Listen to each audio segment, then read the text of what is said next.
अच्युतं केशवं कृष्णदामोदरं रामनारायणं जानकीवल्लभम्। भक्तजनों, हम इस चैनल श्रद्धा ज्ञान में आपका स्वागत करते हैं। आशा करते हैं आपने अध्याय 1 से 3 पुरुषोत्तम मास महात्म्य के हमारे चैनल पर कथा सुन ली होगी। पुरुषोत्तम मास महात्म्य का चौथा अध्याय इस प्रकार है।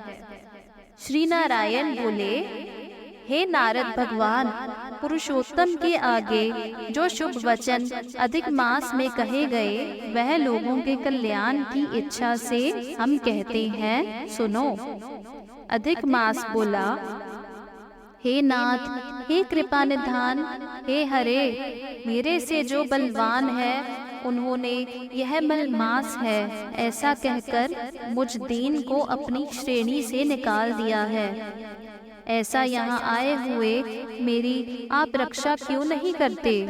अपने स्वामी देवता वाले मास आदि द्वारा शुभ कर्म में वर्जित मुझ स्वामी रहित को देखते ही आपकी दयालुता कहाँ चली गई और आज यह कठोरता कैसे आ गई है? हे भगवान, कंस रूप अग्नि से जलती हुई वासुदेव की स्त्री देवकी की रक्षा जैसे आपने की, वैसे ही दीन वत्सल कहिए मुझ शरण आए हुए को आज कैसे रक्षा नहीं करते?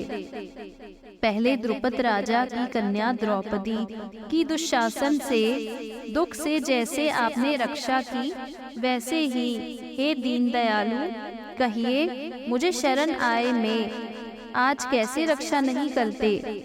यमुना में कालिया नाग के विष से गौ चराने वाले तथा पशुओं को अपने जैसे रक्षा की, वैसे ही दीन वत्सल कहिए मुझ शरण आए हुए की आज रक्षा कैसे नहीं करते?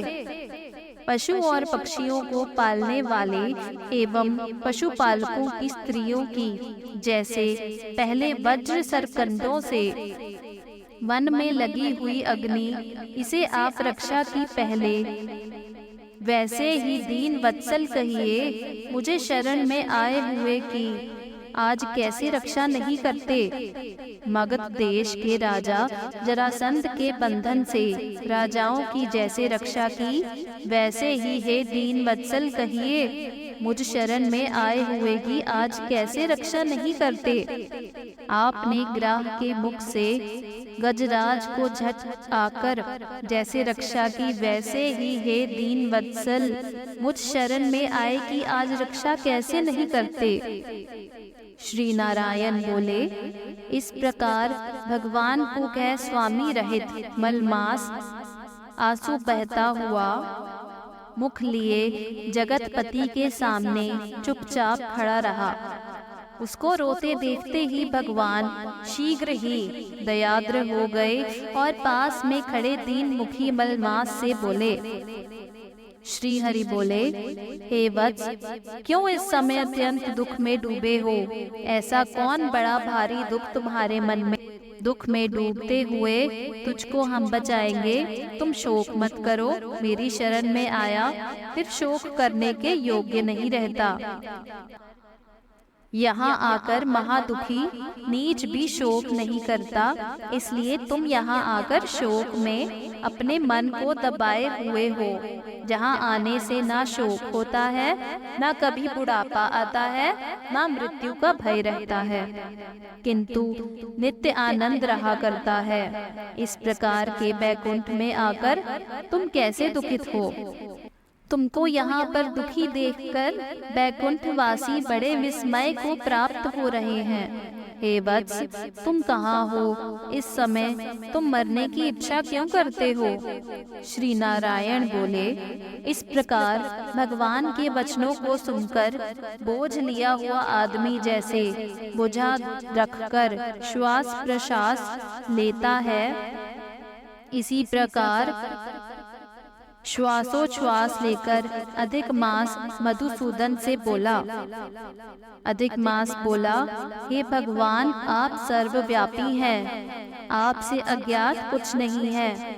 आकाश की तरह आप विश्व में व्याप्त होकर बैठे हैं। चराचर में व्याप्त विष्णु आप सबके साक्षी हैं। विश्व भर को देखते हैं। विषय की सन्निधि में भी विकार शून्य आप में शास्त्र मर्यादा के अनुसार सब भूत स्थित है।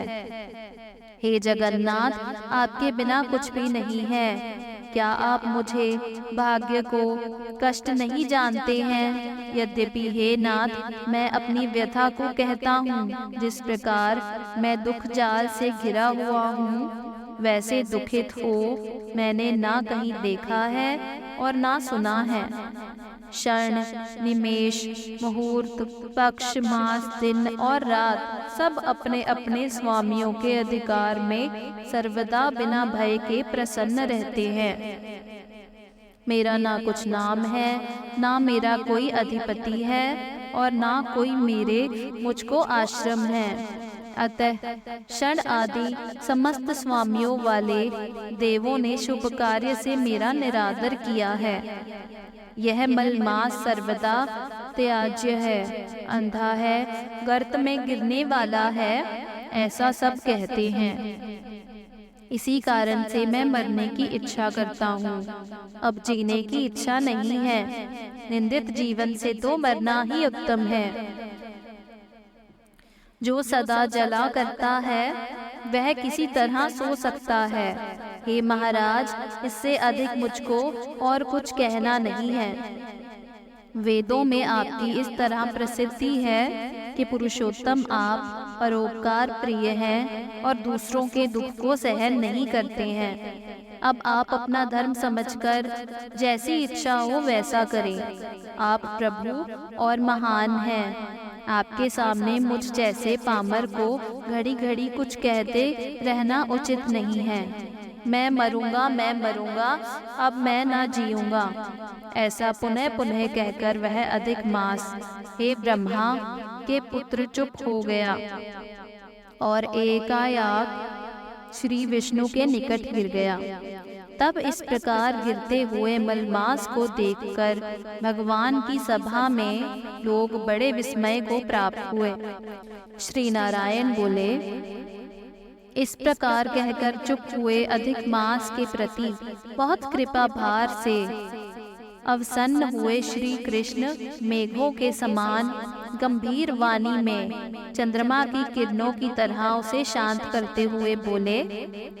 सूत जी बोले, हे विप्रो, वेद रूप रिद्धि के आश्रित नारायण का पापों के रूप समुद्र को शोषण करने वाला वटवानल अग्नि के समान वचन सुनकर प्रसन्न हुए नारद मुनि पुनः आदि पुरुष के वचनों को सुनने की इच्छा से बोले। भक्तजनों, आगे की कथा आपको 5वें अध्याय में सुनाई जाएगी। कथा पसंद आई हो तो वीडियो को लाइक करना मत भूलिएगा।